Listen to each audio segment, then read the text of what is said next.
Bonjour à toi, cher enfant étoile. J'avais hâte de te revoir aujourd'hui pour débuter ensemble la lecture du quatrième tome, donc Olivier et la réincarnation.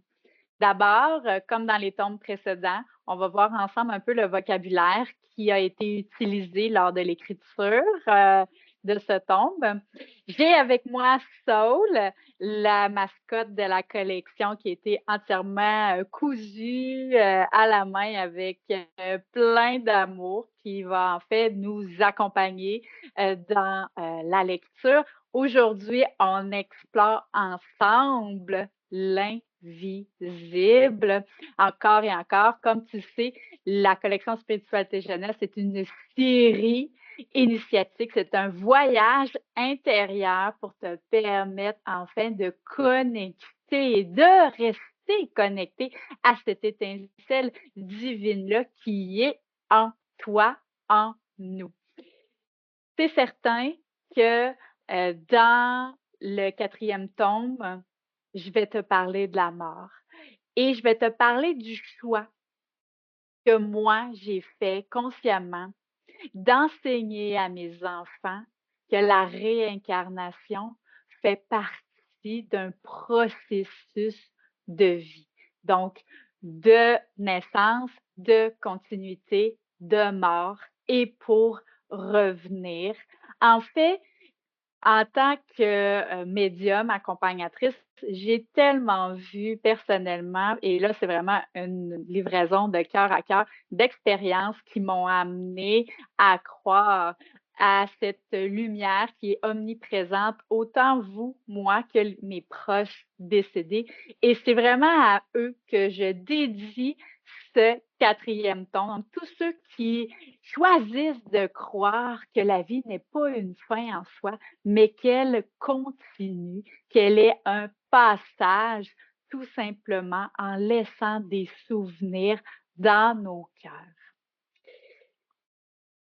Dans le quatrième tome, je vous parle en toute transparence de la première fois où j'ai assisté à des funérailles et auquel il y avait à mon époque, là, parce que tu sais, à cette heure, on sait que c'est un peu différent. Tu sais, avant, c'était beaucoup plus comme à l'église, avec une cérémonie avec la tombe ouverte. À cette heure, je sais que c'est ça, c'est vraiment plus différent. Ça dépend aussi des cultures. Mais dans le quatrième tome, je vous livre comment moi, dans mes yeux d'adolescente, j'ai perçu la mort euh, des personnes très proches que j'adore et j'affectionne. Et encore aujourd'hui, lorsque je me permets dans cet état de connexion et d'amour inconditionnel, ben, j'ai cette capacité-là de communiquer encore avec eux. Et c'est exactement ce que je t'enseigne dans le quatrième tome. Alors, débutons ensemble le vocabulaire qu'on va voir ensemble.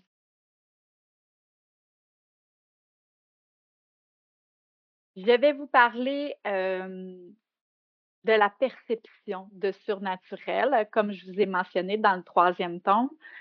En fait, c'est qu'est-ce qui, pour certaines personnes, semble inexplicable. Pour moi, c'est quelque chose plutôt de naturel parce que ça fait partie de mon quotidien et c'est un choix. Et si tu es ici, c'est parce que justement, tu es probablement en processus ou peut-être que tu l'es déjà à un autre niveau. En fait, c'est pas important. Mais pour toi, la connexion à tout ce qui est fait partie de ton quotidien où tu aspires à être de plus en plus connecté et à utiliser tes capacités innées de clairvoyance, clairsentience, clairaudience, clairconnaissance. Enfin bref, je vais te parler d'essence. Donc, tu te souviens, pour moi, l'essence, je fais appel à l'âme, cette étincelle divine-là qui est à l'intérieur de nous. Je vais te parler aussi de guides. Donc, comme tu sais, dans la collection Spiritualité Jeunesse, j'ai utilisé des termes généraux parce que je veux vous encourager à y déposer votre propre croyance. Et c'est pourquoi, au début de la série, je vous demande vraiment de connecter avec vos propres croyances. Donc, comment vous, pour vous, la source divine, quel nom vous lui donnez? Les personnes qui vous accompagnent, qui sont dans l'invisible, est-ce que c'est pour vous des guides? Est-ce que c'est pour vous des êtres de lumière? Est-ce que pour vous, c'est des anges gardiens? Peu importe le terme que vous prenez, vous devez l'utiliser. Ensuite, je vais te parler de l'au-delà.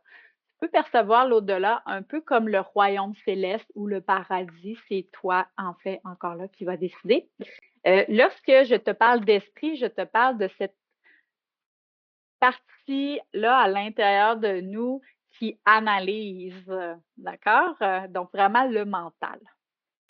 Lorsque je vais te parler de monde spirituel, encore là, c'est un synonyme de royaume céleste ou de paradis ou du nirvana ou de l'état suprême, euh, abondance personnelle, c'est vraiment vous. Je vais te parler de deuil, donc cette période transitoire temporaire qui vient nécessiter de la peine et du chagrin en nous. Je vais te parler de la mort, bien sûr. Je vais te parler aussi de claire connaissance. La claire connaissance, c'est la faculté d'avoir des idées brillantes. On va faire ça simple. Donc, lorsque tu as le Ah ou le Alléluia, c'est ton canal de claire connaissance qui te parle avec certitude. Parfait? Lorsque je te parle de moment présent, c'est très simple, c'est le ici et maintenant. Lorsque je vais te parler de terre-mère, en fait, je fais référence à la planète bleue à laquelle tu es ici présentement, qu'on nomme Gaïa.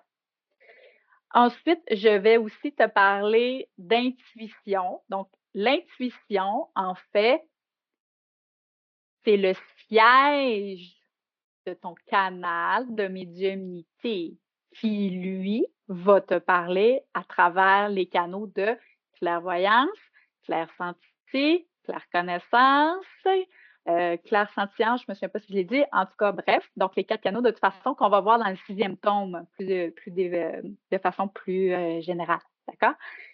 Oubliez pas à la maison, petits et grands, c'est pas parce que vous voyez pas que l'autre ne voit pas. C'est pas parce que vous ne ressentez pas que l'autre ne ressent pas. D'accord? On est ici vraiment dans une énergie de partage d'expérience. Peu importe votre canal primaire, vous l'utilisez en fait beaucoup plus que vous ne le pensez dans une journée. Et c'est en fait le pourquoi que j'ai écrit la collection. Et c'est en fait dans cette lignée de démystifier ce que certaines personnes cherchent à atteindre alors que c'est déjà à l'intérieur de nous.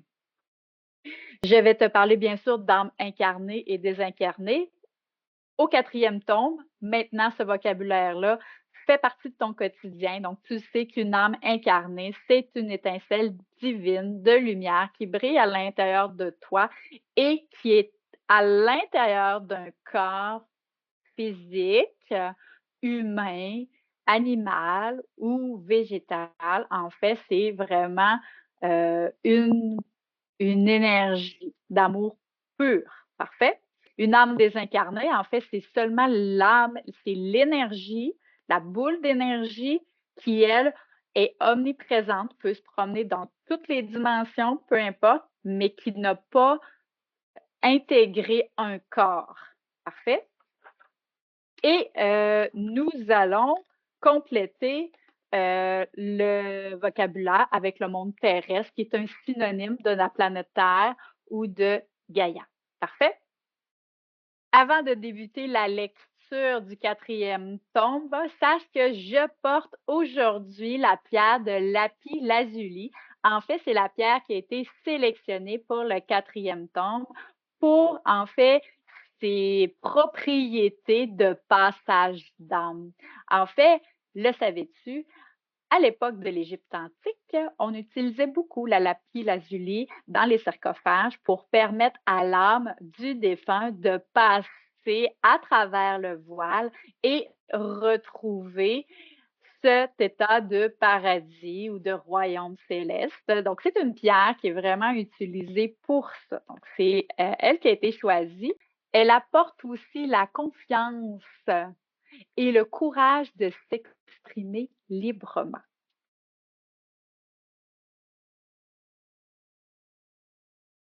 Débutons la lecture. Dans ce quatrième tome, j'invite les grands comme les petits à s'ouvrir à la possibilité que la mort ne soit d'aucune façon une fin en soi, mais qu'elle constitue plutôt une étape essentielle dans notre processus éternel de renaissance divine. Au lendemain de son expérience qui semblait complètement surnaturelle et dépourvue de toute logique, Angélique compose doucement avec l'idée que la vie se poursuit au-delà de la mort. Après tout, elle a la certitude d'avoir vu et ressenti l'âme du bébé à naître, telle une boule d'énergie scintillante, se tenir dans le creux de sa main. La veille, elle s'était endormie avec la douce voix angélique de son guide, son mentor, qui lui avait expliqué que l'essence du bébé avait choisi de poursuivre sa route vers le royaume céleste afin d'entamer un nouveau cycle de renaissance.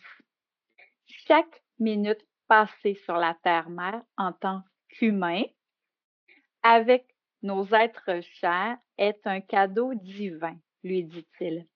Puis, sur ces puissants mots, la silhouette du mentor s'était évaporée. Encore aujourd'hui, la maman se questionne sur la méthode à utiliser pour enseigner le processus de réincarnation à son fils aîné, Olivier. Elle se demande surtout comment lui faire partager une croyance si personnelle avec autant de délicatesse. Est-ce que la perception que nous avons, nous, les Occidentaux, de la mort est bien réelle ou est-ce une illusion? Pourtant, depuis des siècles, plusieurs civilisations, dont les Égyptiens et leurs ancêtres, croyaient fermement à la réincarnation. Ils ont d'ailleurs pratiqué un nombre incalculable de rituels de passage pour permettre à l'âme du défunt de s'envoler librement vers l'au-delà. Que se passe-t-il vraiment lorsque notre essence divine quitte le corps humain? Devenons-nous des anges, des guides, des fantômes, des âmes désincarnées? Et pourquoi pas de jolis lutins? L'ennui est que même les plus grands scientifiques en ce monde ne connaissent pas la réponse avec certitude. J'en conviens que cela dépend de nos croyances, de notre culture, voire de nos expériences vécues, songe angélique. Pensive, la maman prend une gorgée de son savoureux café matinal. Puis, son esprit, sa conscience, se met à voyager dans ses lointains souvenirs. Elle se voit à l'aube de l'adolescence. La jeune fille venait de fêter ses 13 ans. Angélique savait que ses grands-parents avaient des soucis de santé, mais elle ne se doutait pas que c'était la dernière fois qu'elle les verrait en vie. 4 jours seulement s'étaient écoulés depuis qu'elle avait soufflé ses bougies. La famille d'Angélique reçut un appel de l'hôpital, celui que tout le monde redoute. Après plusieurs années de combat contre la maladie, le grand-papa de l'adolescente s'était éteint d'un cancer incurable.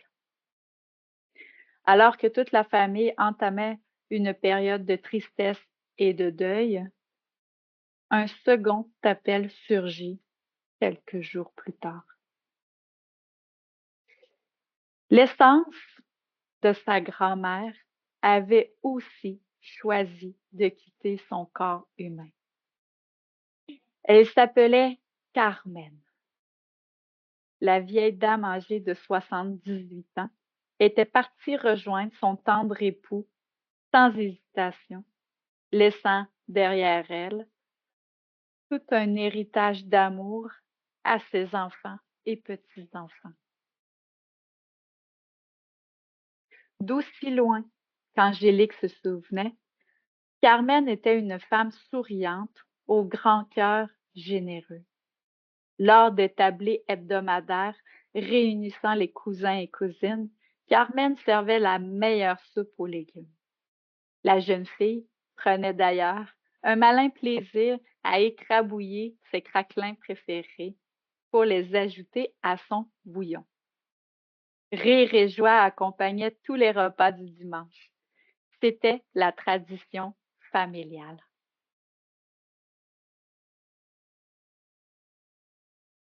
Le jour précédant la cérémonie de passage vers le monde spirituel, le royaume céleste, Carmen était magnifique dans son chemisier bleu. Elle semblait dormir paisiblement dans un lit en bois au contour de dentelle. Plusieurs fleurs avaient été soigneusement déposées autour de son corps inerte. Angélique s'était installée debout près de la tête de sa grand-maman pendant que les amis et collègues de travail venaient présenter leurs condoléances aux différents membres de la famille en deuil. Tous compatissaient à leur peine. Après tout, cela faisait 2 enterrements en moins d'une semaine. L'émotion était palpable dans la pièce. Dans un élan d'affection, Angélique s'était approchée du cercueil de sa grand-mère. Furieuse de voir la mort d'aussi proche, elle s'était mise à caresser les cheveux argentés de sa grand-maman bien-aimée. Elle fut surprise par le front glacial qu'elle venait de toucher. Elle demanda aussitôt à sa mère quelle en était la raison. Lorsque les gens décèdent, ma chérie, le sang de leurs veines cesse de circuler dans leur corps et c'est pourquoi, au contact de la peau, il n'y a plus de chaleur humaine, lui avait-elle répondu. Par cette expérience, l'adolescente avait conclu que la mort était froide, tragique et par-dessus tout qu'elle annonçait une fin en soi. Pourtant, à cette époque, Angélique se souvenait d'avoir eu le sentiment que sa grand-mère se tenait non loin d'elle et que celle-ci observait tous les invités venir lui rendre un dernier hommage. La jeune adolescente avait même entendu la douce voix de sa grand-mère lui murmurer: Ne t'inquiète pas, je vais bien. Ton grand-père et moi sommes ensemble maintenant. Tout à coup, un bruit fait sursauter la maman. De retour dans le moment présent, la femme se rappelle chaque détail de cette journée ainsi que la sensation et la perception que la mort a laissée à ce moment. Cependant, avec sa dernière expérience vécue, ses croyances limitatives viennent d'être complètement chamboulées. Son esprit est maintenant confus et hésite entre la possibilité que la mort soit froide, comme dans ses souvenirs d'enfance, ou bien qu'elle soit beaucoup plus chaleureuse qu'elle n'y paraît. Pourtant, lors de la péripétie survenue la veille, l'âme du bébé à naître s'est déposée dans le creux de sa main et ensemble, ils ont eu une conversation de cœur à cœur sur le chemin du retour aux origines divines. Cette expérience, aussi lumineuse que magique, lui a laissé un tout autre souvenir de la mort. En pleine conscience, Angélique comprend qu'elle doit enseigner à Olivier à ne pas craindre la mort et à ne pas avoir le sentiment de perdre un être cher au moment venu. La maman souhaite trouver quelque chose de symbolique et surtout d'amusant pour bien lui expliquer ce passage essentiel dans le royaume céleste. À chaque instant, un faisceau de lumière divine traverse maintenant son canal de claire connaissance, tel un éclair de génie. Angélique vient d'avoir une idée fantastique. À quelques pas de la demeure familiale se trouve un magnifique parc d'où l'on peut admirer une gigantesque chute d'eau. Angélique se sent inspirée d'aller visiter cet endroit pour se recueillir avec son fils Olivier et y pratiquer un rituel de passage bien spécial, une authentique prière de cœur à cœur. L'eau est reconnue pour être une source d'existence et de purification légendaire. C'est assurément l'environnement idéal pour se laisser bercer et contempler l'école de la vie, songe la maman. C'est d'ailleurs la fin de l'après-midi et Angélique part chercher son garçon à la sortie des classes. Olivier est surpris de sa présence. Tous les soirs, il prend l'autobus scolaire pour rentrer à la maison. Sa mère remarque immédiatement que son fils semble fatigué. Son sommeil semble avoir été perturbé en raison du chagrin causé par le départ précipité du bébé. Olivier commence une période de deuil et de détachement. Depuis l'événement, le jeune bambin va véritablement perdu tout espoir de devenir grand frère. T'as passé une belle journée, mon chéri? Demande sa mère. Oui, lui répond-il d'un regard absent. Olivier reste silencieux tout au long du trajet jusqu'à son arrivée à la maison. En ouvrant la porte d'entrée, il observe tous ses crayons feutres favoris ainsi que des ballons d'anniversaire se trouvent sur la table de cuisine. Une musique rythmée comble le vide intérieur. Malgré la tristesse des derniers 24 heures, Olivier constate que la vie se poursuit, elle continue. Angélique sourit. Je t'invite à choisir l'un des ballons que j'ai déposés sur la table. J'aimerais que nous prenions un moment ensemble pour rendre hommage à la mémoire du bébé. Sans hésiter, Olivier sélectionne un ballon de couleur bleu pâle. C'est sa couleur préférée. Après avoir gonflé le dit ballon, Angélique le tend à son fils aîné. Que dois-je faire maintenant, maman? S'interroge-t-il avec enthousiasme. À présent, j'aimerais que tu traces un joli dessin pour le bébé à l'aide de tes crayons de feutre. Utilise-les délicatement pour éviter que le ballon parte en éclats, lui précise sa mère. Ce ballon représente la vie en quelque sorte. Chaque personne sur la Terre-mère possède son propre ballon de la destinée. Il est de notre responsabilité d'en prendre soin, puisqu'on ne sait jamais à quel moment il ne contiendra plus aucun souffle, lui explique calmement sa mère. Cet exercice a comme objectif d'aider Olivier et sa famille à exprimer leur chagrin dans la créativité et ainsi créer un nouveau souvenir teinté de joie et de plaisir. Alors que le jeune garçon est en voie de terminer son chef-d'œuvre, Angélique sent que le moment est opportun pour discuter et décide de faire confiance à son intuition. La maman souhaite transmettre à son fils les enseignements reçus de son guide, Gabriel.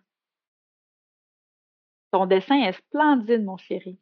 Je suis d'avis que le bébé va l'adorer et qu'un jour, son âme reviendra parmi nous. Pour qu'un vœu puisse se réaliser, nous devons d'abord y croire de tout notre cœur. Avoir le sentiment absolu que tout devient possible. À présent, me permets-tu d'ajouter quelques phrases au dos de ton dessin? Lui demande sa mère.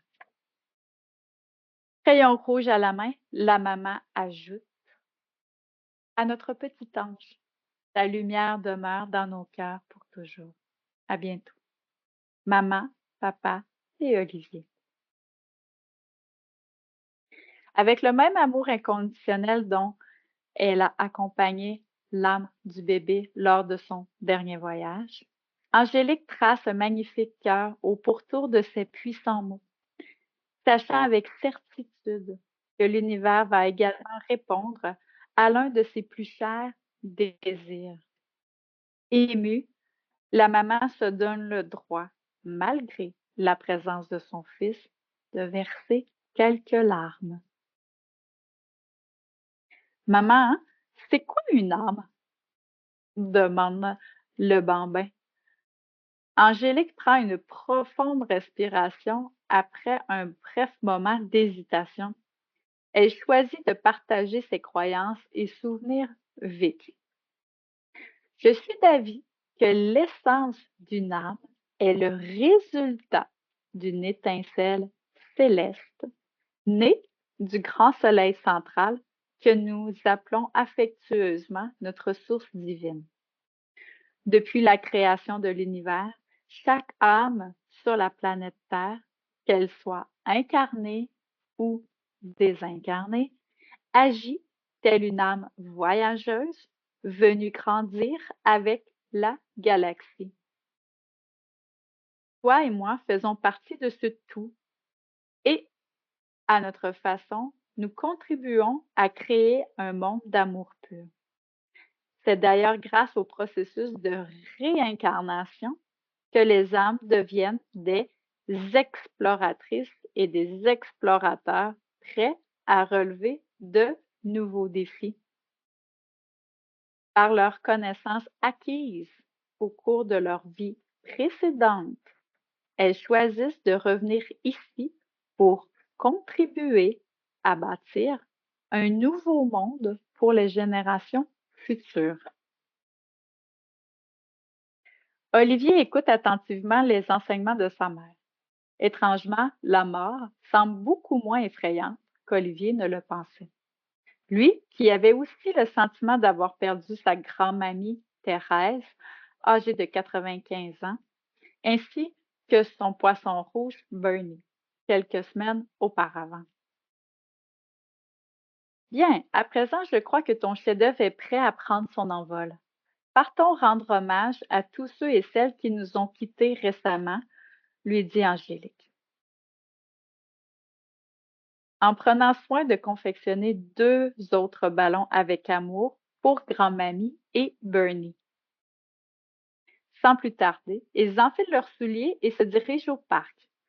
Lorsqu'ils arrivent à une passerelle qui traverse le sommet de la chute, la maman invite son garçon à fermer les yeux pour pratiquer le rituel de passage. Prends quelques grandes et profondes respirations à partir de ton abdomen. Puis, dépose ton attention sur ton cœur. Ton souffle doit former un tout avec ton cœur divin. Imagine, avec l'aide de ton esprit, les pétales d'une belle rose rouge qui s'ouvre sous la chaleur du soleil. Peux-tu sentir son odeur? L'interroge sa mère. Olivier acquiesce d'un signe de tête. Il semble plus détendu et serein. Angélique choisit de lire à haute voix le doux message inscrit plutôt sur le ballon de la destinée. préparé pour le bébé. Puis, les larmes coulent à nouveau sur les joues ainsi que sur celles du jeune garçon. La lecture est terminée. Olivier ouvre grand ses yeux, puis ressent la chaleur d'une scintillante boule d'énergie à proximité de son oreille gauche. Avec affection, le jeune garçon prend le ballon entre ses mains et y dépose un baiser. En guise de soutien, sa mère place sa main droite sur son épaule gauche. Tu peux laisser le ballon s'envoler vers le ciel, mon chéri. À partir de maintenant, la source divine, les membres de son équipe céleste, mes grands-parents, ainsi que tous ceux et celles qui nous ont quittés précédemment, vont accueillir le bébé, grand-mamie et Bernie, comme il se doit, dans un amour sans jugement. Je suis convaincue que nous pouvons leur faire entièrement confiance, ajoute la maman. Sous la brise du vent, tous les ballons décorés avec soin quittent aussitôt le monde terrestre pour se diriger vers le ciel et poursuivre leur destinée au-delà des nuages. Je t'aime, grand-mamie. Je t'aime, Bernie. Et à très bientôt, petit frère, murmure le jeune garçon, confiant d'un dénouement plus heureux. J'espère que vous avez adoré le quatrième tome de la collection, donc Olivier et la réincarnation. Comme expliqué, si tu as envie de participer au Ballon de la destinée avec moi, je t'invite à rejoindre le club des explorateurs de l'invisible, donc le club de lecture de Babelgie éditeur. Donc, sache que sur cette plateforme, il y a beaucoup de contenu aussi inédit, autant pour toi que pour tes parents, pour les accompagner dans leur développement personnel et spirituel. Alors, je te dis bon éveil encore et à très bientôt pour la lecture du cinquième tome, Olivier et le pouvoir créateur. À tout de suite. Bye.